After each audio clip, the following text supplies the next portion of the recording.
Story પાઈમાં આપનું સ્વાગત છે। હું તમને તારાઓનો ચમત્કાર નામની એક અદ્ભુત વાર્તા કહું। એક સુંદર સવાર હતી અને નિકોલસ, એક એવો છોકરો જેને કોયડાઓ ઉકેલવાનું ગમતું હતું, તે તેના ઘરની નજીકના એક રહસ્યમય બગીચામાંથી પસાર થઈ રહ્યો હતો।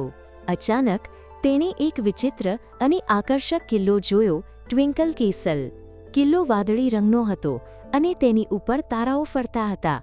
આ તો અદ્ભુત છે, નિકોલસે વિચાર્યું। કિલ્લાની અંદર ઓરડાઓ દરરોજ પોતાનું સ્થાન બદલતા હતા અને ટાવર રાત્રે લોરીઓ ગાતા હતા, પરંતુ આજે કંઈક અલગ હતું। નિકોલસે જોયું કે કિલ્લાની આસપાસની ખાઈ, જેમાં તારાઓનું પ્રવાહી ભરેલું હતું, તેનો ચમક ઓછો થઈ રહ્યો હતો। તે અસ્વસ્થ લાગતું હતું। તે જ સમયે જંગલના સંશોધક ટીકો વાઘ અને સાહસિક એંગ્સ ત્યાં પહોંચ્યા। ટીકો લીલા રંગની ટોપી પહેરેલો હતો અને એક ખજાનાનો નકશો લઈને ફરતો હતો। એંગ્સ નારંગી રંગનો હતો અને ગોગલ્સ પહેરતો હતો। આપણે તે ચમક પાછી લાવવી જ પડશે, ટીકોએ કહ્યું। અમે ખોવાયેલા સ્પાર્કલ જેમની શોધમાં છીએ, નિકોલસ, જે પઝલ ઉકેલવામાં માહિર હતો, તેણે તેમને સાંભળ્યા। હું મદદ કરી શકું? તેણે પૂછ્યું। તે ત્રણેય પછી એક સાથે નીકળ્યા। ટીકોનો નકશો તેના મૂળ પ્રમાણે બદલાતો હતો।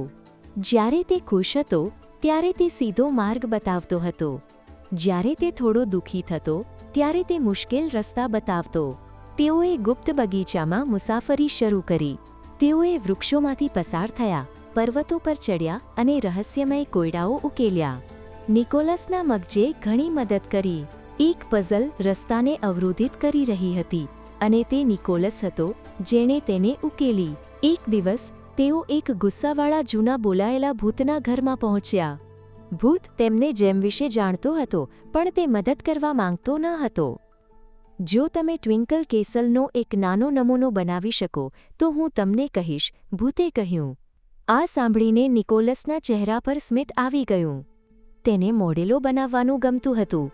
તેણે કહ્યું, ચોક્કસ, હું બનાવીશ। તેઓએ સાથે મળીને એક મોડેલ બનાવ્યું। એંગ્સે લાકડાના ટુકડાઓ કાપ્યા, ટીકોએ રંગો આપ્યા અને નિકોલસે ઝીણવટભર્યા વિગતો ઉમેર્યા। જ્યારે તેઓ કામ કરી રહ્યા હતા ત્યારે ટીકોને વિચિત્ર આકારના પથ્થરો મળ્યા। આ કેટલા રમૂજી છે, તેણે કહ્યું અને તે પથ્થરો એકત્રિત કરવા લાગ્યો। પરંતુ નિકોલસ તેને યાદ અપાવતો રહ્યો કે તેઓએ તેમનું મિશન પૂરું કરવું છે। જ્યારે મોડેલ પૂરું થયું ત્યારે ભૂત ખુશ થઈ ગયો। તેણે તેમને એક ગુપ્ત ગુફા તરફ નિર્દેશ કર્યો। ગુફાની અંદર એક બીજો કોયડો રાહ જોઈ રહ્યો હતો। તે એક જટિલ પઝલ હતી, પણ નિકોલસ માટે તે કોઈ સમસ્યા ન હતી। તેણે ધ્યાનથી જોયું, વિચારીને જોયું અને છેવટે પઝલ ઉકેલી। અહીં છે, તેણે બૂમ પાડી। ત્યાં સ્પાર્કલ જેમ હતી જે ચમક ગુમાવી રહી હતી। તેઓએ જેમને લીધો અને ટ્વિંકલ કેસલમાં પાછા ફર્યા। તેઓએ જેમને ખાઈમાં મૂક્યો, તરત જ ખાઈ ફરીથી ચમકવા લાગી। વાદળ ડ્રેગન ખુશ થઈ ગયા અને તેમણે ગીતો ગાયા। નિકોલસ ઘરે પાછો ફર્યો, તેનું હૃદય ખુશીથી ભરાઈ ગયું।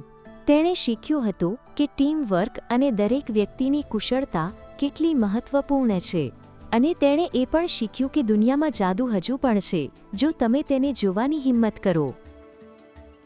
ચાલો જોઈએ કે તમે કેટલા સારા શ્રોતાહકો છો। શું તમે નીચે આપેલ પ્રશ્નનો જવાબ આપી શકો?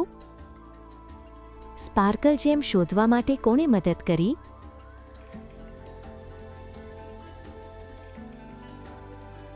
ચાલો જોઈએ તમે કેટલું સારું કર્યું। જવાબ છે નિકોલસ, ટીકો અને એંગ્સ। તમે ખૂબ સરસ કામ કર્યું। ફિલહાલ માટે એટલું જ। અમારા આગામી સ્ટોરી પાઈ સાહસ માટે રાહ જોઈ શકતો નથી।